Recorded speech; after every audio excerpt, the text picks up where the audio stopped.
에이다 부스트랑 GBM을 간단하게 한번 더 볼까요? 우리가 앙상블이라고 하는 거는 결국은 여러 개의 분류기를 사용을 하는 거였죠. 그래서 배깅이라고 하는 방식은 제일 많이 쓰는 게 랜덤 포레스트였죠. 이 배깅이라고 하는 방식은 전체 데이터셋이 이렇게 있으면 그 데이터셋을 내가 만들고자 하는 분류기의 개수만큼 이 1부터 이 n번까지 n개까지 만들죠. 이렇게 중복을 허용을 해서 데이터셋을 여러 개 만들어요. 이거를 저희가 부트스트랩이라고 한다 그랬죠. 이 부트스트랩핑 방식으로 데이터셋을 여러 개 만들어서 트리를 여러 개 만듭니다. 그 다음에 얘를 부팅해요. 그래서 결론을 예측을 하는 거예요. 예측을 하는 거죠. 이게 이제 일반적인 배깅 방식이고요. 부스팅 방식은 그런 게 아니라 그랬죠. 부스팅 방식은 이 배깅 방식 같은 경우에는 데이터셋을 이렇게 여러 개 만들어 놓고 이 각각의 트리들은 독립적으로 내가 자기한테 주어진 데이터셋에 대해서 그냥 각자 알아서 각각의 트리를 이렇게 만드는 구조예요. 물론 여기에 우리가 맥스 피처스 같은 인자가 전체 피처를 다 고려하지 않도록 이렇게 좀 제한을 하면서 이 n개의 트리가 n개의 모델이 서로 다른 모델이 될 수 있도록 하는 장치들이 조금 있죠. 그런 식으로 해가지고 여러 개의 트리를 만들어서 보팅을 하는 방식이었고요. 부스팅이라고 하는 방식은 원래 우리가 예전에 공부할 때랑 비슷한 방식대로 뭔가 내가 잘 못하는 부분, 내가 많이 틀렸던 부분에 대해서 그 다음에 더 공부를 하는 겁니다. 그래서 얘는 이전 모델의 오차, 이전 모델의 오차를 뭐라 해야 되지? 이전 모델의 오차를 고려해서 다음 모델에서는 이전 모델에서 틀렸던 오차를 더 줄이거나 아니면 더 잘 맞추도록 해주는 방식이 이 부스팅이라고 하는 방식입니다. 그래서 어떤 데이터가 이렇게 있으면 데이터를 가지고 어떤 모델을 만들어요. 학습을 해서 모델 1번을 만들어요. 그 다음에 이걸 가지고 다시 평가를 해요. 테스트를 수행해서 이렇게 틀린 애들이 나올 거예요. 뭔가 오답이 나오면 이 오답을 더 잘 맞추도록 새로운 데이터셋을 만들어 줍니다.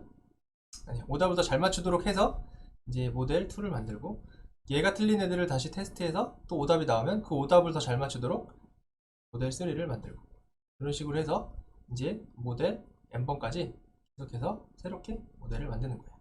이렇게 만들어내는 거고요. 사실은 요 랜덤 포레스트 같은 경우는 요 트리 각각 하나하나가 각각 독립적이고 요 보팅을 그냥 통해서 하거든요. 근데 이런 부스팅 방식으로 하면 보팅은 아니고요. 이 모델에서 나오는 결과값들을 한 번에 취합을 해서 해요. 한 번에 취합을 해서 새로운 결론을 도출합니다. 새로운 취합을 한다는 게 조금 더 들어가면은 막 수식도 나오고 이럴 것 같아서 제가 아까 보여드렸던 스탯 퀘스트에 들어가서 보시면 더 상세하게 정보를 얻으실 수가 있을 거예요. 그래서 더 상세한 알고리즘 내역은 그거 한번 확인해 보시면 될 것 같고요. 기본 개념은 이제 이런 식으로 이제 순차적으로 동작을 하는 겁니다. 그리고 부스팅 계열의 알고리즘 중에서 우리가 했던 게 에이다 부스트라고 하는 것과 그 다음에 GBM 이렇게 두 개가 있었습니다. 그죠? 그래서 에이다 부스트라고 하는 거는 어떤 지금 이렇게 위와 같이 각각의 모델을 오차를 이제 고려해서 계속 하는 건데 이 에이다 부스트 같은 경우는 예를 들어서 데이터가 1번, 2번, 3번 이렇게 세 개가 있었으면 이 데이터에 대해서 샘플링을 해요. 어떤 비율을 1대 1대1의 비율로 샘플링을 합니다. 여기가 1번, 2번, 3번 이렇게 선택이 될 거예요. 그럼 이 데이터를 가지고 모델 1번을 만들어요. 모델 1번을 만들고 그 다음에 여기로 가서 테스트를 수행을 해요. 이 데이터를 가지고 테스트를 수행하면 예를 들어서 3번이 틀렸어요 라고 하면 이 틀린 애에 대해서 가중치를 부여해줘요. 가중치를 부여해줍니다. 그래서 원래는 얘가 1이 뽑힐 확률이 3분의 1, 2가 뽑힐 확률이 3분의 1, 3이 뽑힐 확률 3분의 1 해서 첫 번째 모델이 생성이 되면 이제 그 다음 모델에서는 3분의 1이 아니라 그 어떤 수식에 의해서 이 가중치들을 바꿔줘요. 어떻게 바꾸냐면 틀린 애들에 대한 요 가중치는 높여요. 예를 들어서 3분의 1이 0.33이니까 얘를 예를 들어서 0.5로 올리고 얘는 0.25로 올리고 0.25로 낮추고 맞춘 애들은 낮추고 틀린 애들은 이렇게 가중치를 높여줘요. 그래서 그 다음 샘플링을 수행을 합니다. 그 다음 샘플링을 수행을 할 때에는 이제 0.25, 0.25, 0.5면은 0부터 0.25 사이는 1번, 0.25부터 0.5까지는 2번, 0.5부터 1까지는 3번 이렇게 해요. 그럼 이제 랜덤하게 0부터 1 사이의 값을 생성을 처음에 하고요. 그러면 0.7이 나왔다 라고 하면 이제 3번이 선택이 되는 거고요. 0.8이 나왔다 그래도 3번이 선택이 되는 거고, 0.3이 나왔다 그러면 2번이 선택이 되는 거죠. 뭐 이런 식으로 해가지고 데이터를 선택을 해요. 이렇게 선택을 하면 이 가중치가 높은 애들, 틀렸던 애들이 더 많이 뽑히게 되겠죠. 중복해서 뽑히게 될 수 있습니다. 그래서 이제 많이 틀린 애들을 이렇게 데이터상으로 더 많이 넣어 놓으면 실제로 이제 모델이라고 하는 거는 결국은 이 데이터를 학습을 하는 거니까 오답 틀렸던 애들을 더 많이 학습을 하게 되겠죠. 그렇게 해서 모델 2를 만들어내고, 얘를 가지고 또 테스트해서 틀린 애들은 또 이렇게 또 비슷한 방식으로 가중치를 업데이트해서 하고, 뭐 이런 식으로 해서 모델을 계속해서 이렇게 만들어 나가는 방식이에요. 언제까지? 내가 에스티메이터 수로 주는 것까지. 이렇게 이제 샘플링을 할 때 이 틀린 데이터에 대해서 가중치를 부여해서 그 데이터가 더 샘플링이 잘 되도록 하는 방식으로 개선해 나가는 방식이 에이다 부스트라고 하는 방식이고요.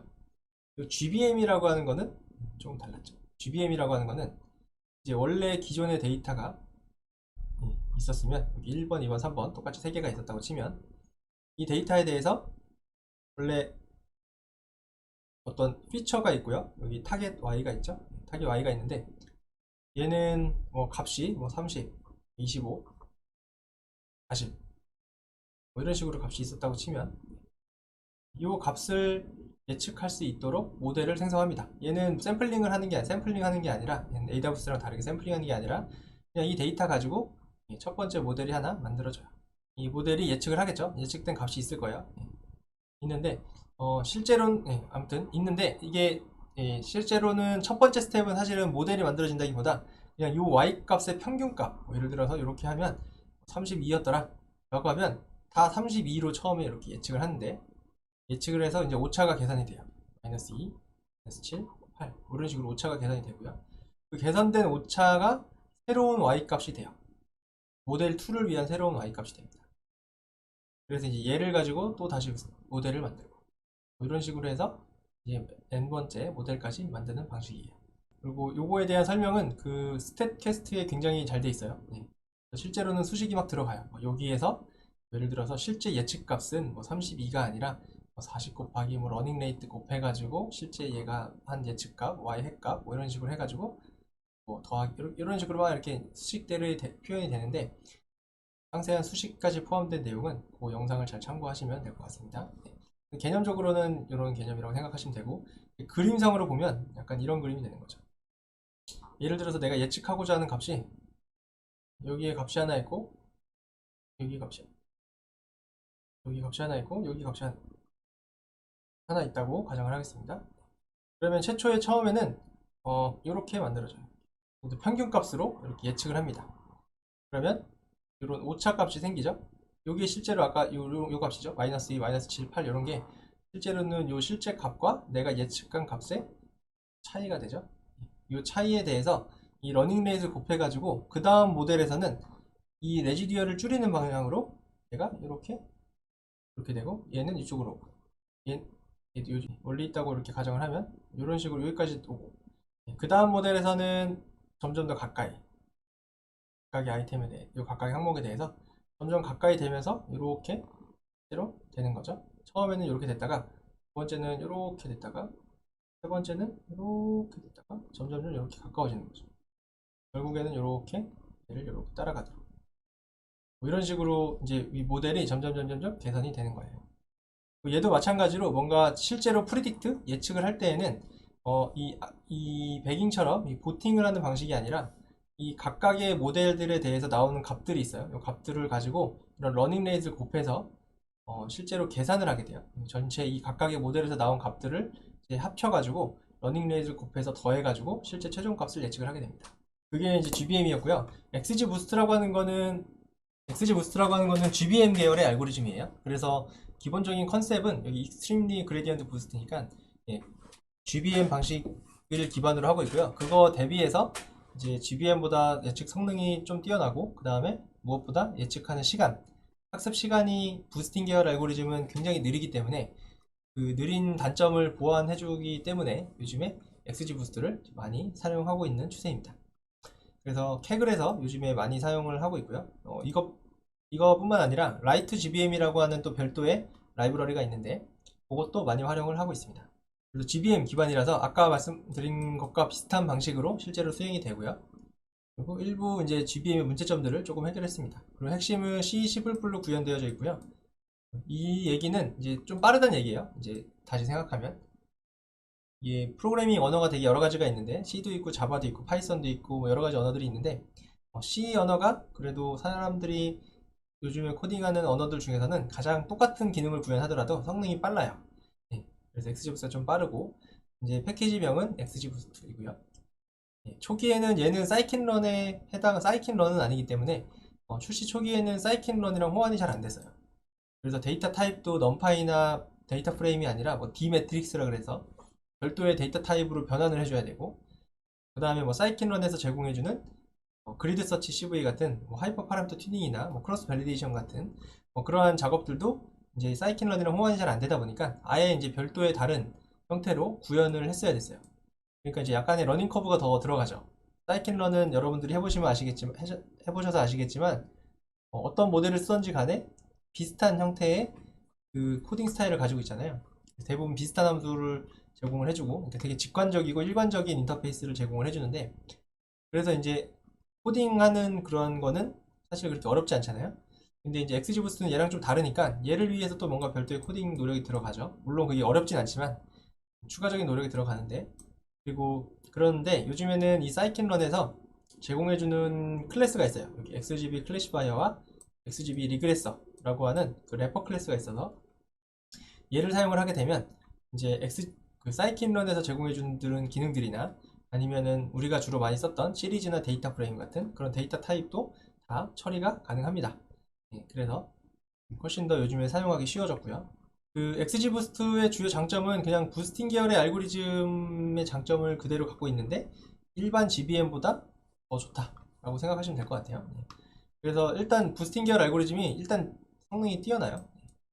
그리고 이제 아마 제가 설명드렸을 때도 그렇고 아마 다른 영상들 찾아보시면 보통은 이제 회기나 분류 회기 쪽으로 처음에 먼저 그 알고리즘에 대한 메인 아이디어를 설명해주는 영상들이 많이 있는데 내용들이 많이 있는데 실제로는 회기랑 분류 둘 다 가능합니다. 근데 이제 회기가 설명하기 쉬우니까 이제 회기로 설명을 드리는 거고 분류도 모두 가능하고요. 둘 다 성능이 되게 뛰어나다. 그래서 최근에 이제 학습 모델을 만들 때 이거를 많이 쓴다. 요즘엔 이제 뭐 딥러닝도 나오고 하니까 더 다른 대안들도 많이 생겼지만 최근 3년, 2, 3년 전에만 하더라도 이게 굉장히 이제 많이 각광받던 시기가 있었습니다. 지금도 여전히 유효하고요.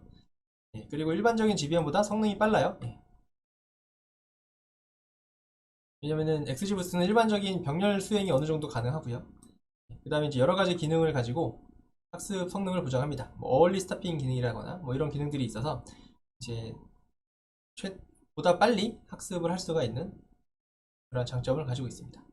난 이거는 이제 원래 그레디언트 부스팅 머신에 비해서 빠른 거지 다른 알고리즘에 비해서는 빠르다고 할 수 없어요. 왜냐면은 이 부스팅 계열의 알고리즘 자체가 가지고 있는 선천적인 문제가 어떤 모델이 순차적으로 이렇게 만들어져야 되잖아요. 그죠?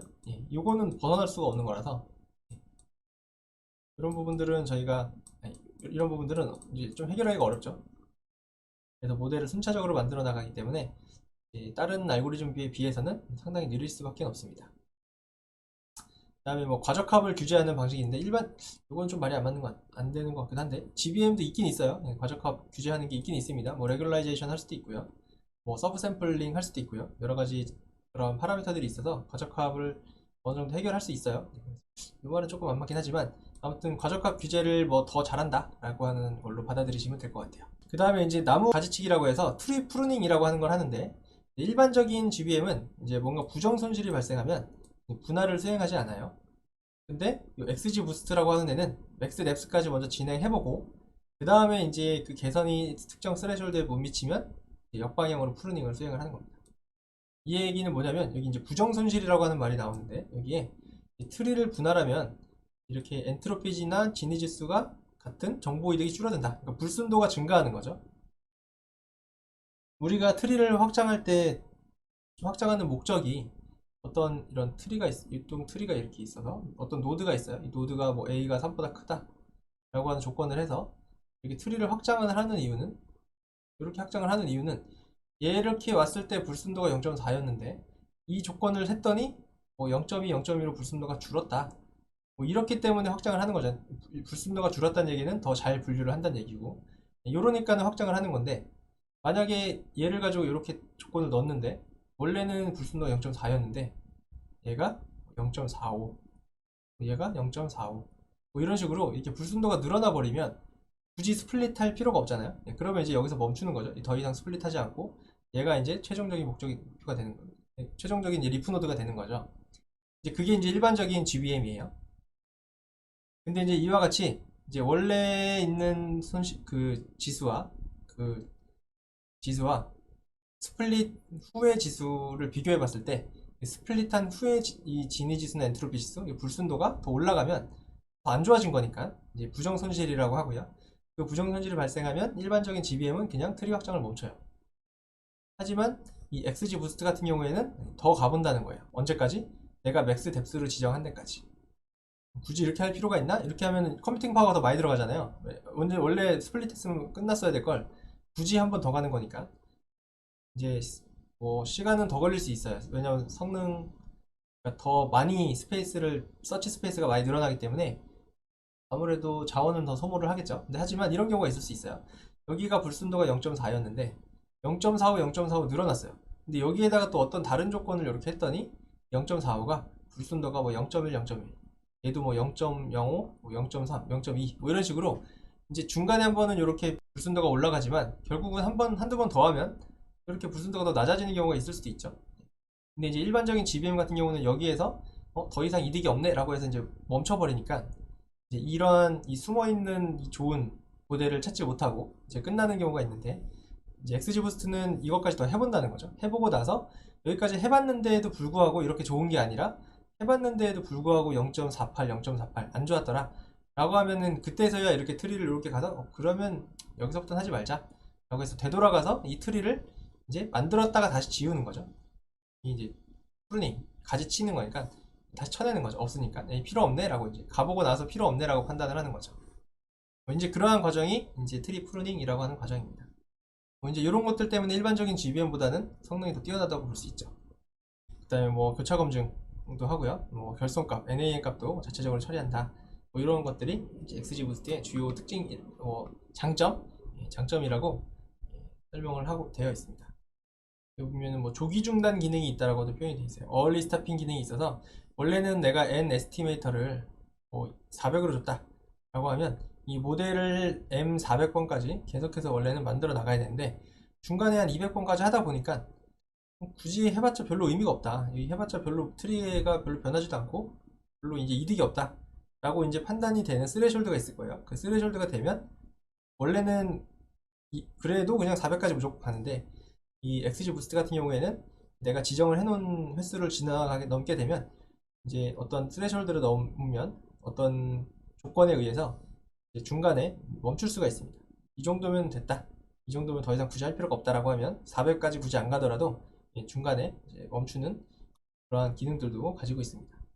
그리고 이제 파라미터들이 좀 여러 개가 있는데요. XG 부스트 홈페이지에 가면은 파라미터가 정말 많이 있는데 그 파라미터들이 여기 일반 파라미터, 부스터 파라미터, 학습 파라미터 이렇게 한 세 가지 정도로 나뉘어져서 정리가 되어 있어요. 그거를 한번 더 보시면 될 것 같고 그 중에 이제 이렇게 주로 사용되는 그러한 파라미터들만 제가 따로 추려서 가지고 왔습니다. 그래서 뭐 부스터는 GB 트리랑 GB 리니어 이렇게 두 가지의 모델을 가지고 있는데요. 보통은 트리예요. 이제 모델을 만들 때 각각 결정 트리 모델을 만들죠. 기본이고 이제 그거를 결정 트리 안 하고 리니어 모델을 만들겠다라고 하면 리니어 모델로 할 수도 있습니다. 이게 근데 이렇게 착각하시면 안 돼요. 얘는 무조건 클래시피케이션이고 얘는 무조건 리그레스고 이건 아니에요. 그냥 이 각각의 모델 자체가 이 트리 계열의 모델이냐 리니어 모델이냐의 차이인 거지 얘가 클래시피케이션이냐 리그레션이냐는 아니에요. 그리고 사일런트가 기본적으로 0이네요. 0. 조용하지 않다. 0이 폴스잖아요. 조용하지 않으니까 로그 메시지를 막 출력을 해주는 거예요. 이 XG 부스트 계열의 알고리즘들이 대부분 이런 것들을 가지고 있어요. 얘는 사일런트라고 하는 게 있고 GBM은 뭐 버버스라고 하는 게 있어요. 뭐 이런 옵션들이 있어요. 이런 옵션들은 이 로그 메시지들을 찍어줄지 말지를 결정해 주는 거예요. 로그 메시지라고 하는 거는 진행 상황이에요. 진행 상황. 모델이 지금 학습하고 있는 진행 상황을 메시지로 아웃풋에 찍어줄 건지 안 찍어줄 건지에 대한 내용입니다. 이게 있는 이유는 없으면 그냥 그 주피터 노트북 보면 이렇게 별표 아스테리크 표시가 돼가지고 그냥 주구장창 그냥 그대로 있어요. 아무렇지 않고 가만히 있으면 뭐 10분 20분 가만히 있으면 얘가 지금 학습을 하고 있는 건지 아니면은 지금 뻗어버린 건지 감이 잘 안 오잖아요. 그래서 그만큼 얘가 오래 걸리는 경우가 많아서 보통은 이 옵션을 켜놓으면 아웃풋 창에 이제 중간중간에 막 이 로고가 찍혀요. 내가 지금 뭐 하고 있다라고 계속 저한테 노티스를 해주는 거죠. 그 다음에는 뭐 n스레드는 우리가 그 다른 데서 봤었던 그 사이킨런에서 봤던 n 잡수라고 하는 거랑 똑같은 거예요. 그래서 CPU에 있는 전체 스레드 개수입니다. 그러니까 병렬 처리하는 양의 개수죠. 이 스레드라고 하는 게 이제 병렬 처리의 단위라고 보시면 돼요. 그래서 스레드의 개수를 3으로 하면 난 동시에 3개의 1을 동시에 처리하겠다. 10으로 하면 난 동시에 10개의 1을 동시에 처리하겠다. 뭐 이런 뜻입니다. 기본 값은 CPU의 전체 스레드를 사용을 합니다. 이 얘기는 뭐냐면 저번에도 한번 말씀드렸는데 우리가 사용하는 CPU에는 코어라고 하는 게 있어요. 코어라고 하는 게 있는데 코어가 보통은 뭐 옥타코어, 쿼드코어 뭐 이런 얘기 하잖아요. 보통은 코어가 있어요. 뭐 4개라고 칠게요. 쿼드코어에서 코어가 4개짜리 CPU를 저희가 사용하면 이 각각의 코어들은 동시에 하나씩밖에 일을 처리 못해요. 그러면은 내가 요 CPU가 코어 4개짜리 CPU를 쓰고 있는 내 PC는 얘는 동시에 4개의 일만 처리할 수 있습니다. 그래서 이제 이런 PC에서 만약에 얘를 XG 부스터를 돌리면 얘가 기본적으로 n스레드 값이 4가 되는 거죠. 그래서 설정하지 않으면 기본 값으로 시스템에서 사용할 수 있는 최대 CPU를 사용을 합니다. 4개면 4개를 다 사용해요. 전체 CPU를 사용하지 않고 일부만 사용하고 싶으면 얘를 뭐 4로 아니라 그냥 n스레드를 뭐 2개만 주겠다 라고 하면 이제 반만 쓰는 거죠. 비전공자분들이 있으니까 하나만 더 설명을 드리면 CPU가 있어요. 이제 설명을 하기 위해서 CPU가 코어 하나짜리 있다고 가정할게요. 옛날에는 코어가 하나였거든요. 요즘에는 막 쿼드코어, 옥타코어 막 16개짜리 코어도 있고 이런데 코어가 하나 있으면 얘는 무슨 얘기냐면 얘는 동시에 한 가지 일만 할 수 있어요. 옛날에 이 코어 한 개짜리 CPU를 쓰면 요즘에 윈도우에서 하면 뭐 엑셀도 띄울 수 있고요. 그렇죠? 엑셀도 띄울 수 있고 한글도 띄울 수 있고 인터넷 익스플로러 띄울 수도 있고 크롬 띄울 수도 있잖아요. 이 각각 예를 들어서 4개의 프로그램을 제가 띄운다고 하면 이 4개의 프로그램을 동시에 사용하는데 CPU가 하나면 이렇게 동시에 사용을 못할까요?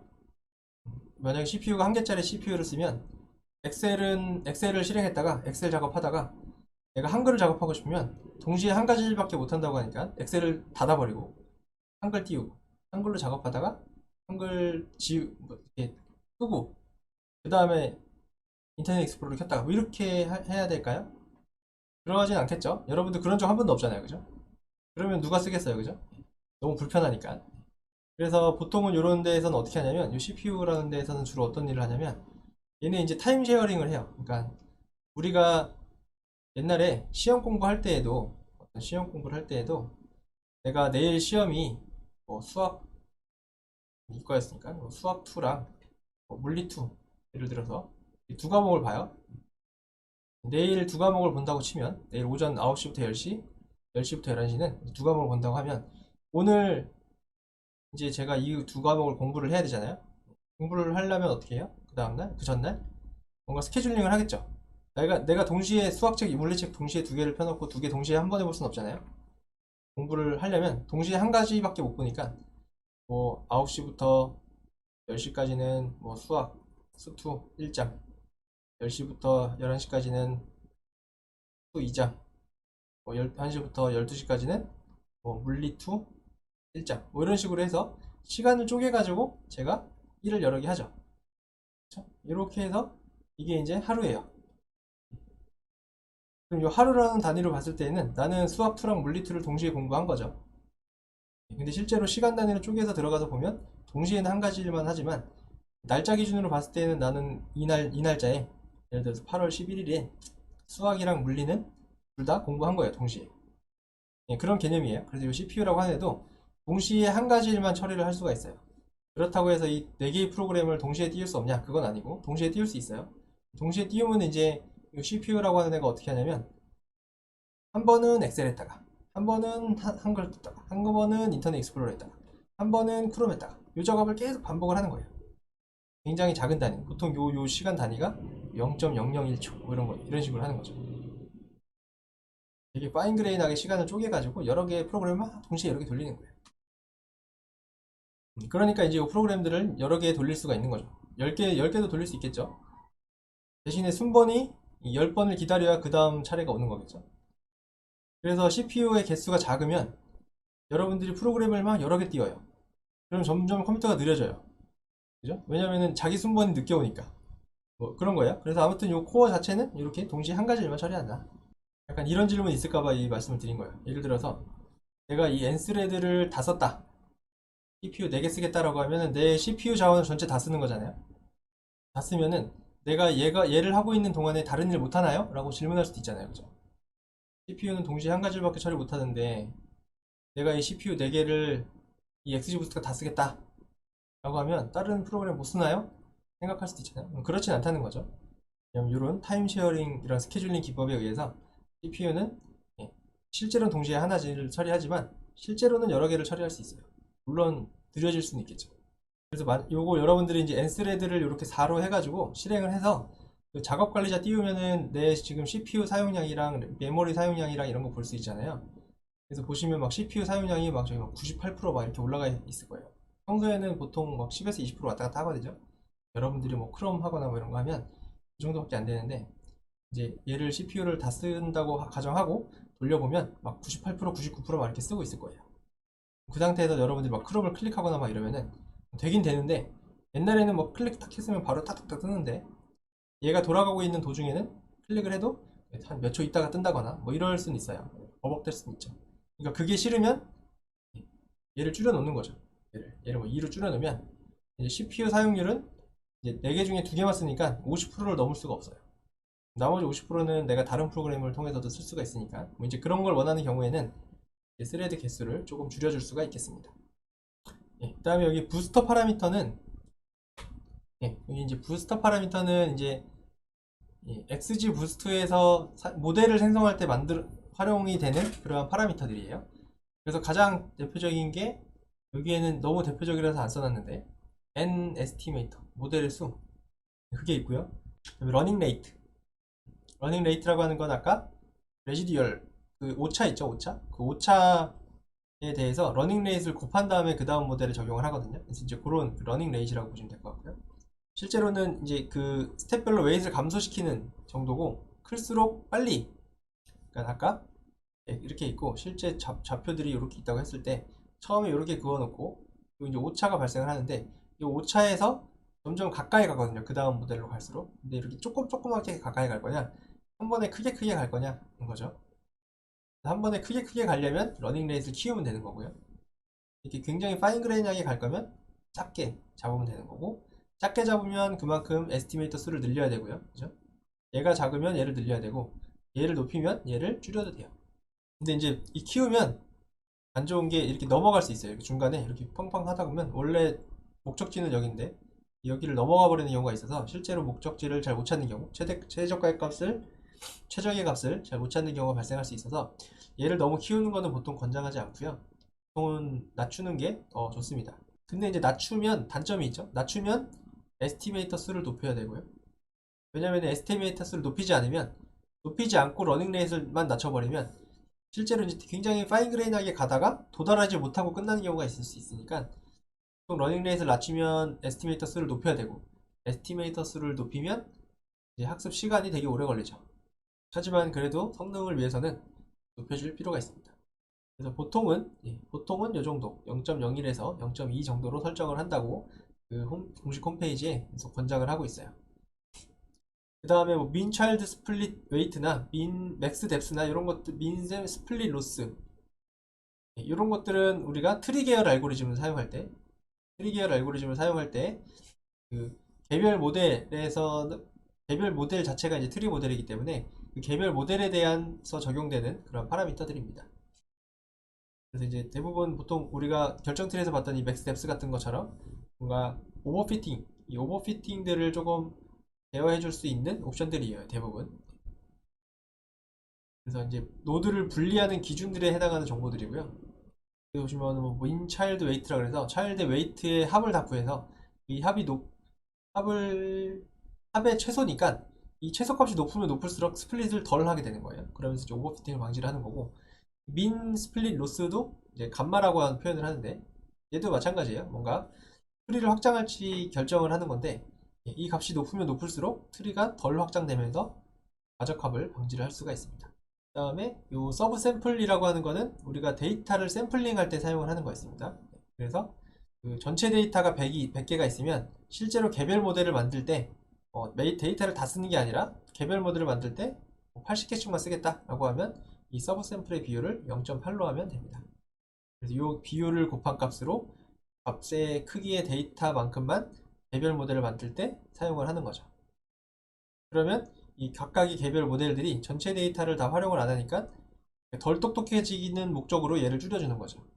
덜 똑똑해지게 하는 게 오버피팅을 방지하는 거니까, 너무 이 각각의 모델들이 너무 똑똑해져서 오버피팅이 발생을 하면 이 값을 조금 낮춰주면 된다. 얘는 기본값이 1이고요. 기본값이 1이고요. 0부터 1 사이의 값을 가지고 있습니다. 그 다음에 이제 요 레귤러라이제이션이 있는데, 요 람다나 알파 같은 걸 통해서 그 과적합이 발생을 했을 때 얘네들을 좀 해줄 수가 있고요. 얘가 실제로는 어떤 거에 영향을 미치냐면, 우리가 GBM이나 이런 거 표현을 했을 때 이런 틀린 이 모델에 해당하는 이런 값들을 러닝 레이트를 곱해서 하는데, 이런 것들을 곱해줄 때 그런 레귤라이제이션이 적용이 되면서 저 값을 집어넣게, 저 값이 있으면 저 값이 과적합을 방지하는 용도로 사용을 할 수가 있습니다. 그 다음에 콜 샘플 바이 트리라고 하는 거는 여기 있는 것처럼 원래 결정 트리의 맥스 뎁스랑 똑같은 거예요. 맥스 피처스랑 똑같은 겁니다. 그래서 실제 트리를 만들 때 그 전체 피처를 다 고려하는 게 아니라 일부의 피처만 고려하도록 해주는 거죠. 보통은 1이고요. 기본값이 1이고요. 0.5에서 1로 하는 거죠. 결정 트리랑은 조금 다르죠. 결정 트리의 맥스 피처스는 그냥 인트 값 넣는 거거든요. 인트 값 넣는 건데, 얘는 비율로 이렇게 넣는 거네요. 값의 분포가 좀 다르죠. 하지만 하는 기능은 똑같습니다. 그 다음에 뭐 학습 파라미터에는 뭐 오브젝티브 함수가 있고요. 당연히 손실 함수를 정의할 수가 있고, 그 다음에 이발 매트릭이라고 해서 검증, 아까 자체 검증 기능이 있다고 했는데 그 자체 검증에 사용하는 함수들을 적용을 할 수가 있습니다. 그래서 기본 값은 이제 리그레션인 경우에는 RMS, 그 다음에 클래시피케이션인 경우에는 그냥 에러를 이제 기본으로 하고 있고요. 만약에 다른 걸로 하고 싶으면 다른 걸로 설정을 하시면 되겠습니다. 시드라고 하는 거는 랜덤 값 생성을 위한 시드 값이고요. 원래 우리가 사이킨런에 있던 랜덤 스테이트라고 하는 값이 있었잖아요. 그거랑 똑같은 거예요. 줘도 되고 안 줘도 되고, 주면은 항상 동일한 결과를 뽑을 수가 있고요. 이런 손실함수 같은 경우에도 이런 주로 이진 다중분리 여부에 따라 선택을 하면 되고요. 이제 설명들이 쭉 돼 있어요. 이제 각각의 애들이 어떤 거냐. 그래서 뭐 스퀘어드 로스를 리그레션이랑 쓰려면 이걸 쓰고, 바이너리 클래시피케이션 할 때 로지스틱 리그레션 쪽으로 할 거면 이렇게 하고, 소프트맥스 쓸 거면 이거, 이런 식으로 이제 쭉 굉장히 많은 그 오브젝티브 함수들을 제공을 해주고, 그 중에 적절한 것을 저희가 선택을 하면 되겠습니다. 우리가 뭐 앙상블 처음에 할 때에는 뭐 기존의 결정틀이나 이런 알고리즘들이 과적합이 많아서 이거를 해결할 수 있는 방식이 하나로 앙상블을 사용을 한다고 했는데, 결국은 사실은 XG 부스트나 이런 부스팅 계열의 알고리즘이나 앙상블 방법 모두 어느 정도의 과적합은 다 발생을 할 수가 있습니다. 머신러닝 알고리즘이라면 필연적으로 과적합은 발생을 할 수가 있고요. 이 과적합을 이제 방지할 수 있는, 그런 방지할 수 있는 하이퍼 파라미터들이 제공이 되고 있고, 그거를 통해서 저희가 어느 정도 과적합을 방지를 할 수가 있습니다. 과적합을 방지하는 것은 컨셉 자체는 요거죠. 모델을 단순화하는 거예요. 모델이 트리 계열이면 트리가 확장되지 않도록 막아주는 개념이었죠. 그래서 과적합을 방지하기 위해선 요거는 과적합이랑은 별로 상관없이 러닝 레이트는 낮추고 에스티메이트 수는 높여준다. 요거는 이제 트레이드 오프인 거죠. 얘가 이제 트레이드 오프니까 러닝 레이스 값을 좀 낮춰요. 기본적으로 이렇게 하면 성능이 좋아지거든요. 이렇게 낮추기만 해서는 성능이 안 좋아질 수 있으니까 최적의 성능을 찾기 위해서 얘를 낮추면 필연적으로 얘도 높여줘라 라고 하는 거고요. 그 다음에 이제 요 뒤에 있는 애들이 이제 실제로 과적합을 계산할 수 있는 것들인데, 이 아까 맥스 뎁스나 민 차일드 웨이트나 민 스플린 로스, 요거는 이제 트리의 확장을 막아주는, 그렇죠? 확장 스플릿 하는 거를 이제 방지해 주는 거죠. 그런 컨셉의 이제 파라미터들이고요. 그 다음에 서브 샘플은 데이터를 줄이는 거죠. 그렇죠? 데이터 샘플링을 하는 거고요. 그러다 보니까 주어진 데이터 자체를 좀 줄여줌으로써 조금 덜 똑똑하게 만들어주는 거고, 얘도 마찬가지로 얘는 아까 맥스 피처스랑 같은 조건, 같은 파라미터예요. 그렇죠? 얘를 값을 낮추면 더 적은 수의 피처를 가지고 이 트리를 확장을 하기 때문에 덜 똑똑해지겠죠. 그런 걸 통해서 과적합을 조금 해결할 수 있다라고 하는 얘기입니다. 네, 그러면은 40분이니까요. 한 10분 정도 쉬었다가 50분에 제가 XGBoost 실습을 간단하게 하고 그 다음 이어서 수업을 진행을 하도록 하겠습니다.